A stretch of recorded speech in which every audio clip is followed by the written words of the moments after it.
Hello বন্ধুরা, আসসালামু আলাইকুম। কেমন আছেন সবাই?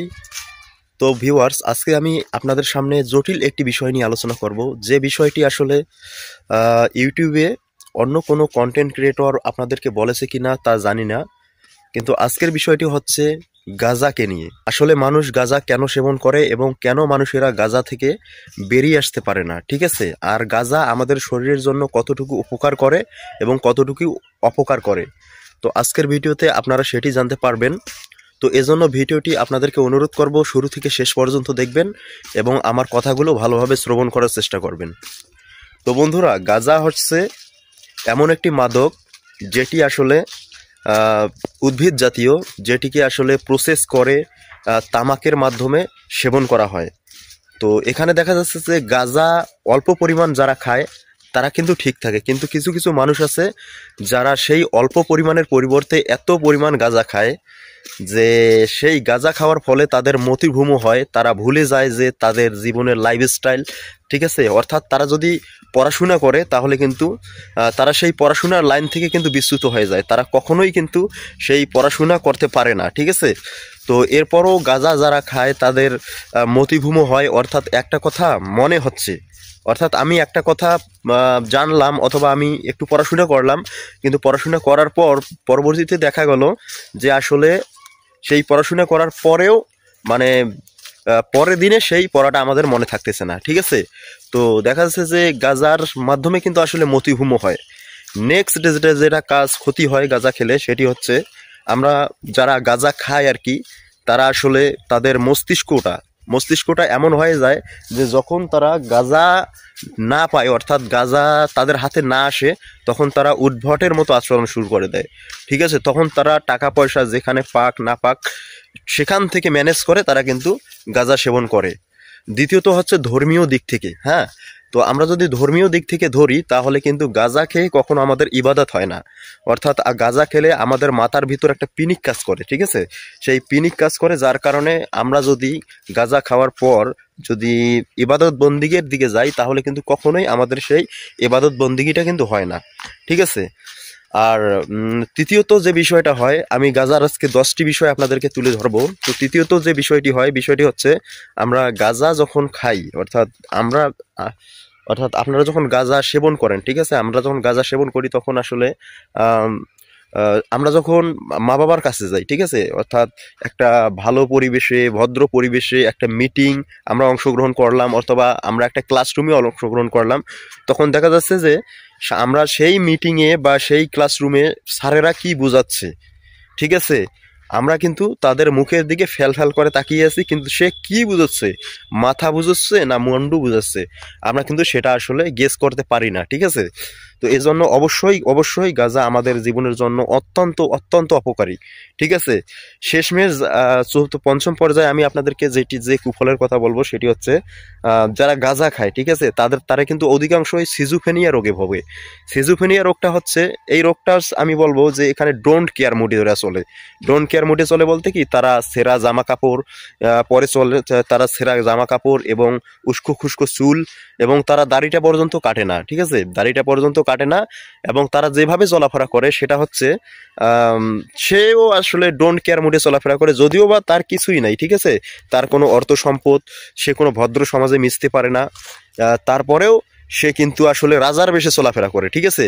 তো আপনারা এলাকায় বের হলে দেখবেন, অর্থাৎ কোনো মাজারে গেলেও দেখবেন যে কিছু কিছু লোক আসলে মাজারে বড় বড় চুল রাখছে এবং বড় বড় দাড়ি রাখছে, আর দেখা যাচ্ছে যে তারা আসলে এমনভাবে কথাবার্তা বলে যে আসলে তাদের কোনো কিছুর প্রয়োজন নাই, তারা একাই আছে, ভালো আছে, তারা একাই সারা জীবন থাকতে রাজি আছে, ঠিক আছে? তো এটাই কিন্তু আসলে গাজার কুফল, এতেই কিন্তু শেষ না। আরও আমি আপনাদেরকে গাজার কিছু কুফল সম্পর্কে দেখাচ্ছি। 6 নম্বরে আমি আপনাদেরকে যে কুফলটি সম্পর্কে বলবো সেটি হচ্ছে অত্যন্ত মারাত্মক। এটি হচ্ছে, আপনারা যখন গাঁজা সেবন করবেন, তো গাঁজা সেবন যখন আপনারা খুব কম পরিমাণে করবেন, তখন হয়তো বা আপনাদের মাথায় সেই রকম কোনো চিন্তাভাবনা আসবে না, অর্থাৎ আপনার ভালো চিন্তাভাবনা আসতে পারে। কিন্তু আপনি যখন অতিরিক্ত ওভার গাঁজা সেবন করবেন, তখন আপনাদের মানসিক দিকটা এমন হয়ে যাবে যে আপনারা যখন ঘুমাবেন, এসে ঘুমানোর পর আপনারা স্বপ্ন দেখবেন, ঠিক আছে? এটা স্বপ্ন দেখবেন, অর্থাৎ আপনারা যে জিনিসটা কল্পনা করতেছেন, অর্থাৎ গাঁজা খাওয়ার পর আপনারা যে জিনিসটা কল্পনা করে আপনি ঘুমাচ্ছেন, তো আপনি দেখবেন যে আসলে সেই জিনিসটাই আপনার ঘুমের সাথে আপনি আসলে ঝিমাচ্ছেন, আর সেই ঘুমের সাথে আপনি সেই ঘটনাটা মানে বুঝতেছেন যে আসলে আমার সাথে এই ঘটনাটা ঘটতেছে। মানে আপনি যে অর্থাৎ আপনি যে স্বপ্ন দেখতেছেন, ঠিক আছে, এটা স্বপ্ন বলা যাবে না। আপনি চোখ দুটো অফ করলে কিন্তু আপনি আসলে বুঝতে পারবেন যে আপনি ঘুমের মধ্যে আছেন নাকি আপনি জেগে আছেন, ঠিক আছে? এই সময় কিন্তু সুস্থ হতে আপনার কিছুক্ষণ টাইম লাগবে, এবং আপনি মনে মনে ভাবতেও পারেন যে আসলে আমি কি মরে গেলাম নাকি, ঠিক আছে? তো ষষ্ঠ দিকে যে আপনার ক্ষতিটা হবে সেটি হচ্ছে, আপনি ঘুমালেন, ঘুমানোর পর আপনি কয়টার সময় ঘুম থেকে উঠবেন তার কিন্তু কোনো সিওরিটি নাই।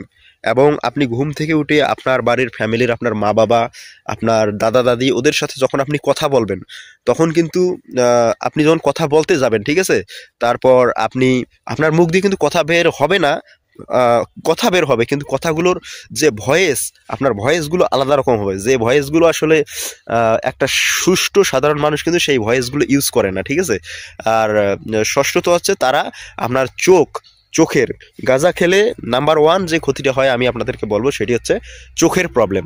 আপনি যখন আপনার চোখ স্বাভাবিকের তুলনায় অনেক ছোট হয়ে যাবে, এবং আপনার চোখের গোড়াগুলো অনেক কালো হয়ে যাবে, এবং আপনি আপনার চোখের গোড়াগুলো অনেক কালো হয়ে যাবে, যার কারণে যে কেউ কিন্তু আপনাকে রাস্তায় দেখলে সে বুঝতে পারবে যে এই ছেলেটি আসলে গাঁজা সেবন করছে, ঠিক আছে?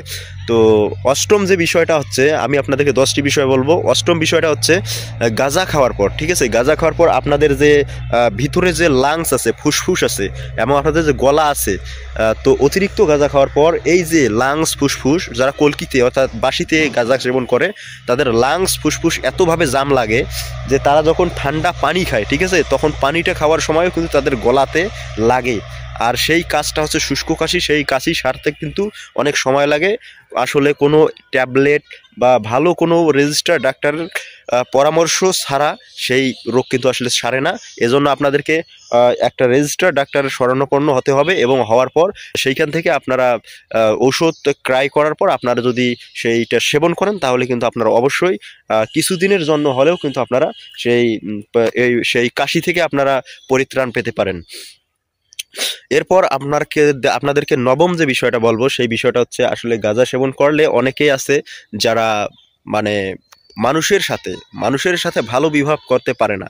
এই বিষয়টা আমি আপনাদেরকে কেন বললাম, কারণ মনে করেন আপনি গাঁজা সেবন করেছেন, তো গাঁজা সেবন করার পর আপনি আপনাদের আত্মীয় স্বজন, বন্ধু বান্ধব, অর্থাৎ আপনাদের বাড়িতে আত্মীয় স্বজন আসলো অনেকগুলো, তো আপনি সেখানে গেলেন, সেখানে যাওয়ার পর আপনি ভাবলেন যে আসলে আমি কথা বলবো কারোর সাথে, কিন্তু আপনি যে তাদের সাথে কথা বলবেন, ঠিক আছে, কিন্তু আপনি কথা বলতে চাচ্ছেন, আপনার মাইন্ড সাড়া দিচ্ছে, কিন্তু আপনি যে কিভাবে তাদের সাথে কথা বলবেন, হ্যাঁ, সেটা কিন্তু আসলে আপনিই বুঝতেছেন না আপনি তাদের সাথে কিভাবে কথা বলবেন। আপনি যখন কথা বলবেন তখন কিন্তু আপনার মুখ দিয়ে মানে অনবরত উল্টাপাল্টা কথা বের হয়ে আসতে পারে, অর্থাৎ আপনি সেখানে তাদের কথার উত্তর না দিয়ে আপনি কিন্তু সেখানে চুপ করেও থাকতে পারেন, ঠিক আছে? তো এগুলো হচ্ছে আসলে গাঁজার কুফল। তো নেক্সট ভিডিওতে আমি আপনাদেরকে গাঁজার উপকারিতা সহ আপনারা কিভাবে গাঁজাটাকে ছাড়তে পারবেন সেই বিষয়গুলো আমি নেক্সট ভিডিওতে আপনাদেরকে তুলে ধরবো। সো বন্ধুরা, আজকের ভিডিওটি এই পর্যন্তই। ভিডিওটি যদি ভালো লেগে থাকে তাহলে ভিডিওতে প্লিজ একটি লাইক দিবেন এবং সাবস্ক্রাইব করে আমার পাশে থাকবেন। সো বন্ধুরা, সবাই ভালো থাকবেন, ধন্যবাদ।